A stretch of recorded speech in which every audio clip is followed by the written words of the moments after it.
Je vois Daf Membet. Celui qui lui dit, tu me dois 612. Et l'autre il lui répond, je t'ai remboursé déjà. De quelle manière?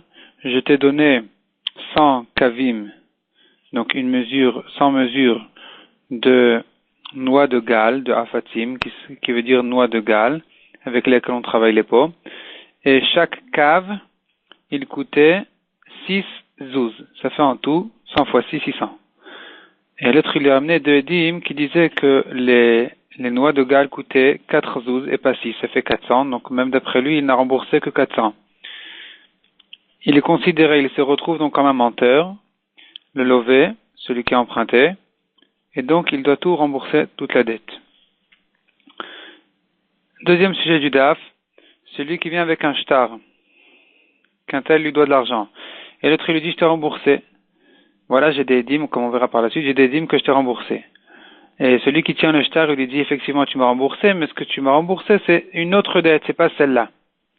D'après Rav Nachman, le shtar a perdu de sa valeur. D'après Rav Papa, le shtar est toujours valable. Rav Papa est quand même d'accord dans un cas où il lui a dit, n'est-ce pas que tu m'as donné cet argent, tu m'as prêté cet argent pour faire avec toi une affaire d'acheter des taureaux pour vendre la viande des taureaux. Et voilà que, en vendant la viande, la chair des taureaux, la viande, je t'ai remboursé là-bas, au même endroit où je vendais la viande, je t'ai remboursé ton argent. Là-bas, effectivement, le shtar a perdu de sa valeur, c'est un remboursement correct.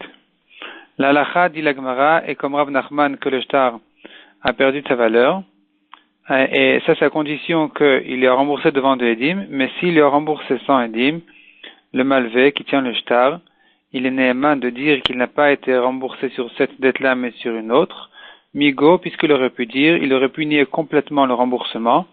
Effectivement, il avoue qu'il a été remboursé, mais il a dit c'est sur une autre dette, donc on doit le croire. Troisième sujet, celui qui dit je te crois et je t'emprunte de l'argent et je te croirai si tu dis que je ne t'ai pas remboursé. Finalement, il est remboursé devant deux édim. D'après Abaye et Rava, il est quand même chayav, puisque le malvé lui dit tu ne m'as pas remboursé, tu m'as promis de me croire. D'après Rav Papa, puisqu'il a deux édim, il est patour. On croit les édim. S'il lui a dit, je te croirai que je ne t'ai pas remboursé, tu seras cru au bedin comme deux édim, et après il est remboursé devant trois personnes. D'après Rav Papa, il est patour. D'après Rav Huna Bered Rav Yoshua, il est chayav, puisqu'il lui a dit, je te croirai comme trois personnes, comme deux édim. Or, il n'y a pas de différence entre deux témoins et trois témoins. Donc, il lui a donné confiance au malvé, et donc il est pas, le lové n'est pas néhéman de dire qu'il a remboursé, puisque le malvé le contredit. La Gemara donne une deuxième version, qui dit que s'il lui a dit, je te croirai comme trois, et qu'il lui a remboursé devant quatre personnes, ici, les quatre personnes sont crues contre le malvé qui le contredit et qui dit qu'il ne l'a pas remboursé. Quatrième sujet. On a vu dans la Mishnah, on ne jure pas à une ta'ana n'acheresh otev katan. On apprend du pasuk qui dit ki ten ish, un homme qui donne, et pas un katan, et pas un cheresh ou shoté qui n'a pas de date. La Mishnah continue en disant, mais on jure à un katan. De quoi il s'agit? On vient de voir qu'on ne jure pas pour une ta'ana d'un katan. De quoi il s'agit quand la Mishnah elle dit qu'on jure à un katan? La Gemara donne deux réponses. Soit ce katan, ça veut dire c'est en fait un gadol, mais par rapport aux affaires de son père, il est considéré comme katan. Et donc quand il vient dire tu devais de l'argent à mon père, d'après Rabbi Eliezer ben Yaakov, si l'autre lui répond qu'il lui est modé bemiktsat, il lui répond qu'il lui doit qu'une partie de la dette, il est chayav shuvua. Et c'est de ça que la Mishnah elle parle en disant qu'on doit jurer un katan. D'après Chachamim, il est patour de shuvua parce qu'il aurait pu nier complètement toute la dette puisqu'il ne se tient qu'en face du fils. Donc il n'a pas peur de le contredire. Ça c'est une réponse. Deuxième explication pour la Mishnah, c'est Shmuel qui dit quand la Mishnah dit qu'on jure un katan, il s'agit de quelqu'un qui vient encaisser sa dette, même avec un shtar. Normalement, il n'a pas besoin de jurer, mais puisqu'il vient encaisser d'un yatom, d'un orphelin, même s'il est gadol, il doit jurer. De même, du Ekdesh, s'il vient se faire rembourser des biens de Ekdesh, par exemple, quelqu'un lui devait de l'argent et il était magdish tous ses biens, le malvé vient se faire rembourser, même s'il tient un shtar, eh bien, il doit jurer qu'il n'a pas été déjà remboursé, qu'effectivement, cet homme-là lui doit cet argent-là. Et donc, c'est là où il peut encaisser même des biens du Ekdesh, puisque l'autre a été magdish, c'est bien après avoir emprunté de l'argent. La Gemara dit que si la personne est malade et qu'il dit et qu'il était magdish c'est bien et qu'après il dit mais finalement en fait je devais déjà de l'argent à quelqu'un, ici on le croit, il n'y a pas besoin de jurer puisque comme il est malade, il n'a pas d'intérêt de faire perdre au Ekdesh pour après se partager en quelque sorte avec l'autre personne. Donc ici on le croit. Cinquième sujet. La Mishnah dit les esclaves, les shtarot, les terrains et les ekdeshot ont plusieurs halachot spéciales.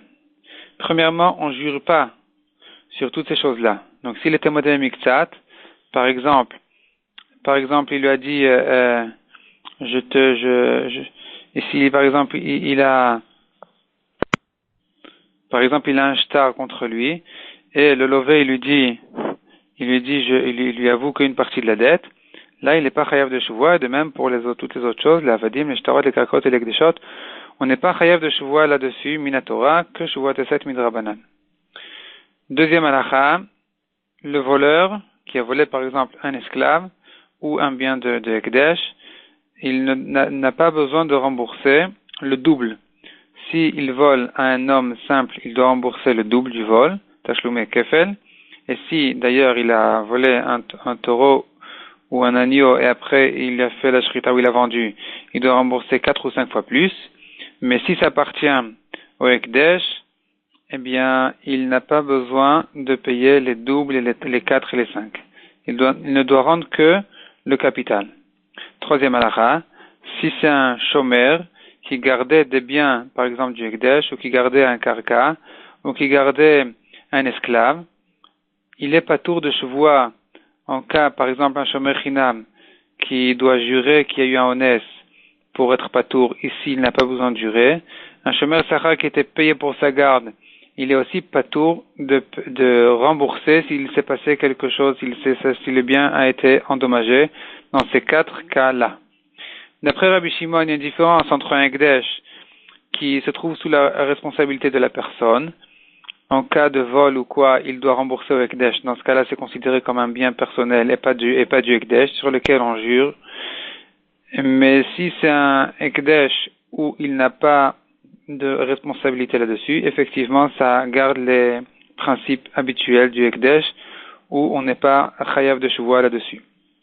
Ensuite, la Mishnah dit des vignes avec les raisins. D'après Rabbi Meir, c'est considéré comme des raisins qui ont déjà été récoltés.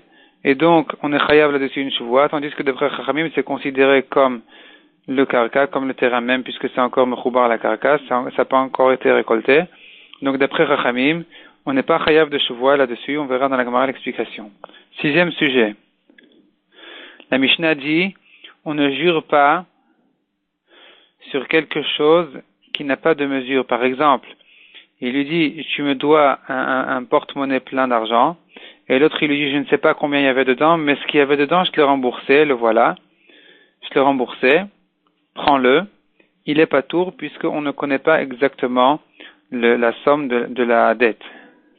Par contre, s'il lui dit, tu me dois ce grenier plein de blé jusqu'à tel endroit, et l'autre, il lui dit, non, c'était pas jusqu'en haut, mais c'était un peu plus bas, et il lui montre exactement l'endroit, jusqu'à la fenêtre. Là, il est chayav. Septième sujet du DAF. La Gemara apprend d'un klal ou paratou klal pour toutes les choses de la Mishnah où on a vu qu'on ne jure pas, par exemple, sur les esclaves, les shtarot, les terrains et les ekdeshot. On apprend d'un klal ou paratou klal de la Torah, une dracha spéciale, qui veut dire que seuls des objets qui ne sont donc pas des karkaot, pas des terrains, c'est sur eux qu'on doit jurer. Mais sur les terrains, on ne jure pas. Les avadim, on apprend d'un Ekech, d'une Xarashava au karkaot, qu'ils ont les mêmes halachot, et les shtarot aussi, on n'est pas tour, puisque ce ne sont pas des objets qui ont une valeur. Et encore le Ekdesh, on n'est pas tour, puisque la Torah dit Re'eh ou son ami, et pas le Ekdesh.